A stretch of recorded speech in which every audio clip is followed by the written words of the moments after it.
Go. In my presentation today, I'll be sharing why treating an athlete's injury is not just medically necessary, it is also critical to their mental health.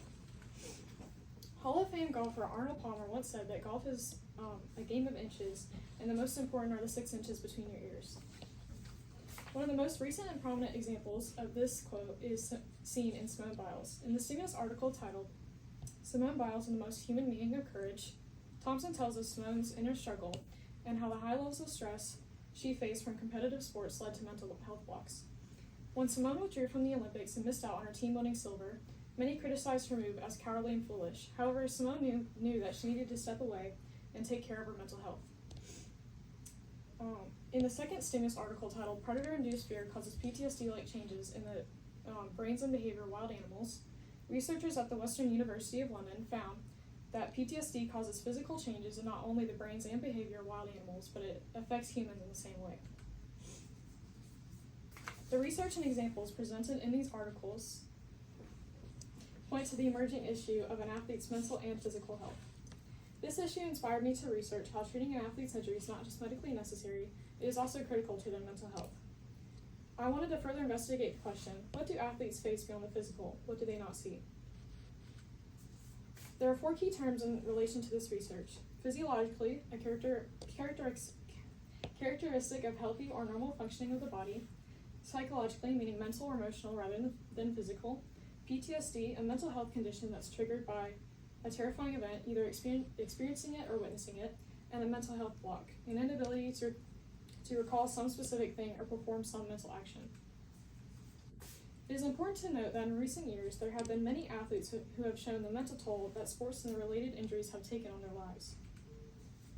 The problem is that sports create various injuries, high levels of stress, and create mental blocks or disorders. Specifically, an injury for an athlete directly impacts their mental health.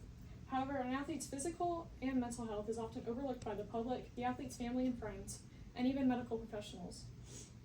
This is an issue of concern as it causes athletes to be silent about their conditions, whether it be physical or mental, and as they are often expected to persevere through their problems.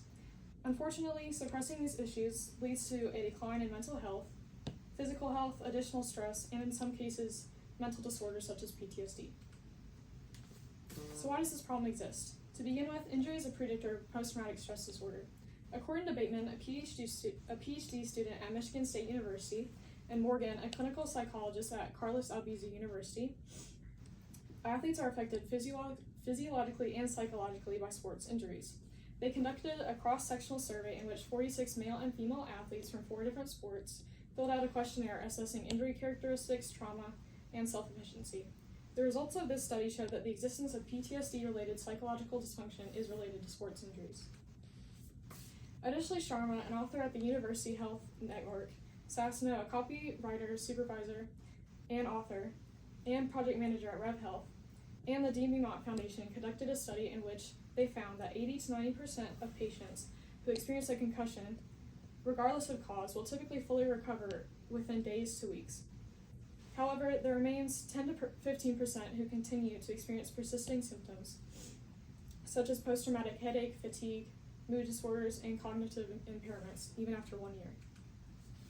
According to Scalzo, a sports business reporter for Crane's Cleveland Business, student athletes such as Micklin, who achieved a Division I scholarship after playing 4 hours daily at IMG Academy, eventually lose the desire to play. Ferguson, an award-winning sports writer, news reporter, and freelance journalist, writes about another athlete named Madison Horan.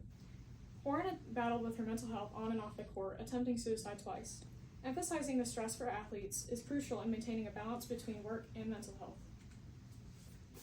According to James, a clinical psychologist, athletes also contend with fears of rejection and injury and criticism from family members, friends, and the public, as well as navigating everyday challenges such as family problems, relationships, and financial issues.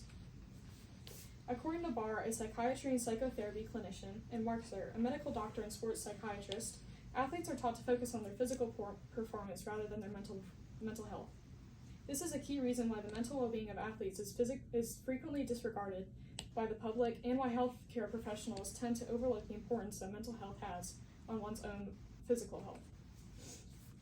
Solutions to these concerns include advocacy and nonprofit mental health organizations and frameworks that help athletes conceive stress.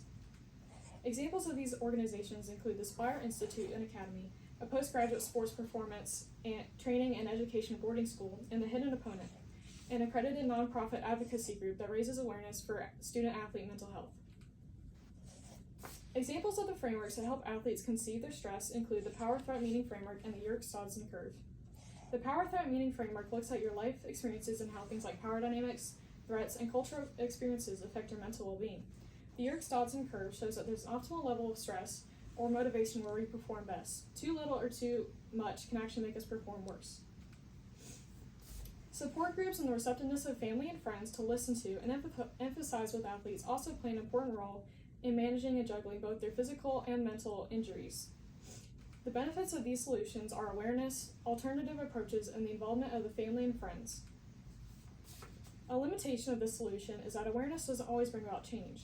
Making the public aware of the mental health concerns faced by athletes, especially those who have experienced injuries, doesn't mean that their beliefs and perceptions will always change. While participating in a support group and engaging in stress conceptualization may be helpful, they may not completely resolve your mental health concerns or issues. This is because some mental health concerns are much more severe and may require more comprehensive treatment. Also, what works for one person may not work for another. Finally, while family and friends may be understanding and empathetic, they might lack the knowledge or ability to provide ongoing support for the athletes. Even though support from others is effective, ensuring consistent access for all athletes is impractical and doesn't offer a permanent solution. However, further research into the most effective frameworks for specific mental health issues is needed. So, what could happen to athletes now and in the future if we don't change how we talk about their struggles and ensure a widespread understanding of the long-term mental health effects of injuries and stress? Consider the potential impact if we collectively raised awareness about the issue and united in support of our athletes' mental well-being. These are my citations. Thank you.